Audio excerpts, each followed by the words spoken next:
Good morning students. आज हम हमारी संस्कृत के 7वां पाठ आर्यभट्ट का वाचन करते हुए इसके हिंदी अनुवाद को समझेंगे। आर्यभट्ट के विषय में आपने पहले भी बहुत कुछ सुना होगा, पढ़ा होगा। तो आइए इस पाठ के माध्यम से आज हम आर्यभट्ट के जीवन के विषय में जानते हैं। आर्यभट्ट महान गणितज्ञ खगोलविद आसीत्। आर्यभट्ट जो थे वो महान गणितज्ञ और खगोलविद थे। आर्यभट्टस्य जन्म 476 ख्रीस्ताब्दे बिहार प्रदेशस्य पाटलिपुत्रे अभवत्। आर्यभट्ट का जन्म 476 ईस्वी में बिहार प्रदेश के पाटलिपुत्र में हुआ। बिहार प्रदेश के अंतर्गत पाटलिपुत्र नामक का जो स्थान था वहाँ पर उनका जन्म हुआ।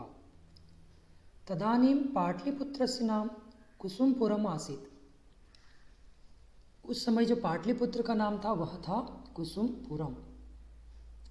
आर्यभट्ट विश्व प्रसिद्धस्य नालंदा विश्वविद्यालयस्य कुलपतिरासीत्। आर्यभट्ट विश्व प्रसिद्ध नालंदा विश्वविद्यालय के कुलपति थे। आर्यभट्टस्य प्रमुखा कृतयः आर्यभटीयं दशगीतिका, आर्यभट्ट सिद्धान्तः, तंत्रम च सन्ति। आर्यभट्ट की जो प्रमुख कृतियाँ थी, प्रमुख ग्रंथ जो थे, जो पुस्तकें उनके द्वारा लिखी गई थी वह क्या थी? आर्यभटीयम, दशगीतिका, आर्यभट्ट सिद्धांत और तंत्र। एतासु कृतिषु आर्यभटीयम प्रमुखमस्ति। और जो ये कृतियाँ थी, जो ये ग्रंथ थे, इनमें जो प्रमुख था वो क्या था? आर्यभटीयम। आर्यभटीये नामके ग्रंथे ज्योतिष विषयाः वर्गमूलं, घनमूलं, समानता श्रेणी तथा विभिन्न प्रकाराणां समीकरणानां वर्णनम अस्ति। आर्यभट्ट की जो आर्यभट्ट नामक जो ग्रंथ था उनका आर्यभट्ट, उसमें ज्योतिष विषय का वर्गमूल, घनमूल, समानता श्रेणी तथा विभिन्न प्रकार के समीकरणों का वर्णन है। ये जो उनकी पुस्तक है उसमें ये जो ज्योतिष विषय, वर्गमूल, घनमूल, समानता श्रेणी और अनेक प्रकार की जो समीकरण है उनका वर्णन किया गया है। आर्यभटीयस्य गणित भागे अंकगणितम, बीजगणितम, त्रिकोणमिति च सन्ति।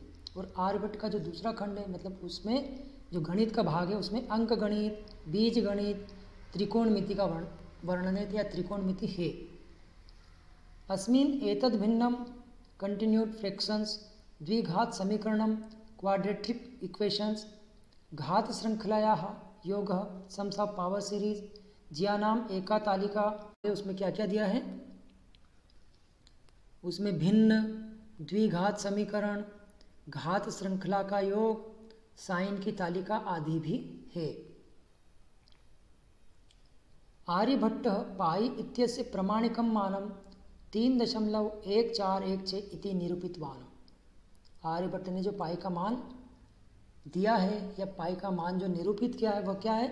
3.1416, 3.1416 ये मान आर्यभट्ट ने दिया है।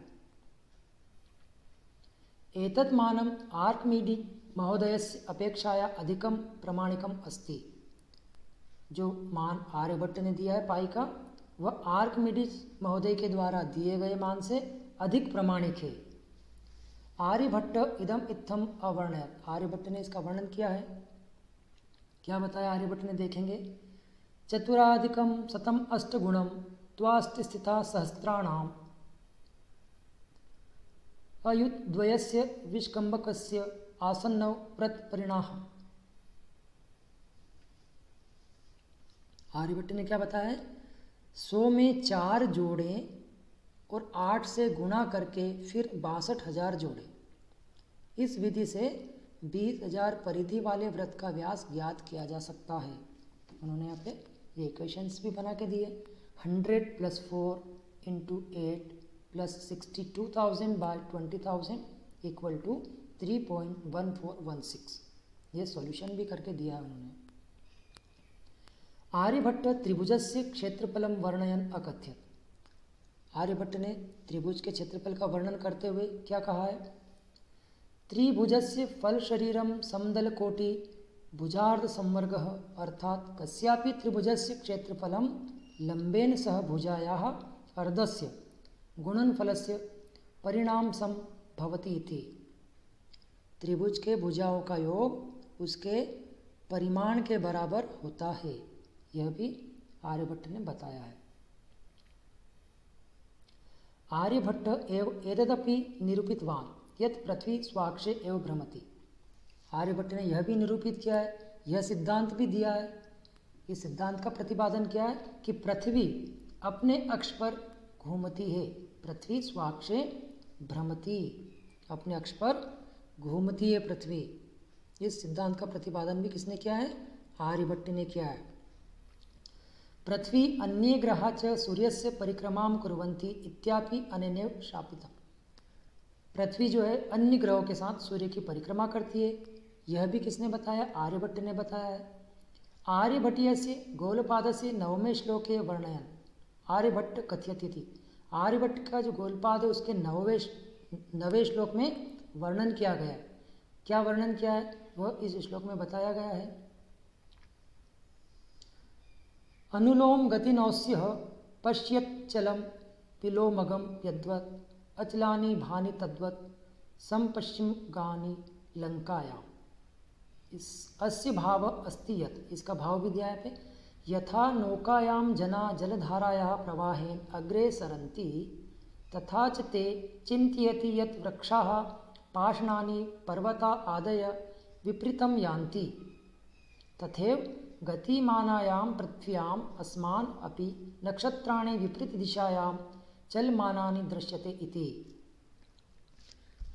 आर्यभट्ट का जो गौलपाद के नव श्लोक में क्या वर्णन है? इसमें आर्यभट्ट ने बताया है कि जिस प्रकार नाव में चलने वाले लोगों को यह लगता है कि क्या लगता है कि वृक्ष, पत्थर, पहाड़ आदि विपरीत दिशा में चलते हैं। नाव में बैठे हुए लोगों को क्या लगता है कि पहाड़, वृक्ष, पत्थर जो है वो विपरीत दिशा में चल रहे हैं। ठीक उसी प्रकार हमारी धरती भी नक्षत्रों के विपरीत चलती है। आर्यभट्टस्य भारतीय विज्ञाने अतुलनीयम योगदानम वर्तते। आर्यभट्ट का हमारे भारतीय विज्ञान में बहुत ही अतुलनीय, मतलब जिसकी तुलना न की जा सके ऐसा योगदान है, अमूल्य योगदान है उनका हमारे भारतीय विज्ञान में। अतः एव अस्माकं प्रथम अंतरिक्षयानस्य नाम आर्यभट्ट इति कृतम। इसलिए हमारा जो प्रथम अंतरिक्षयान था उसका नाम आर्यभट्ट रखा गया। तो ये जो पाठ था आर्यभट्ट का, इसका हमने वाचन किया, इसका हिंदी अनुवाद हमने समझा है। यहाँ पे शब्दार्थ दिए हैं। सबसे पहले आप शब्दार्थ पढ़ें, शब्दार्थ पढ़ने के बाद पाठ का वाचन करें, उसको समझने का प्रयास करें। अगर इसको समझने में, पढ़ने में या कोई आपको समस्या आती है तो आप मुझसे संपर्क कर सकते हैं। धन्यवाद।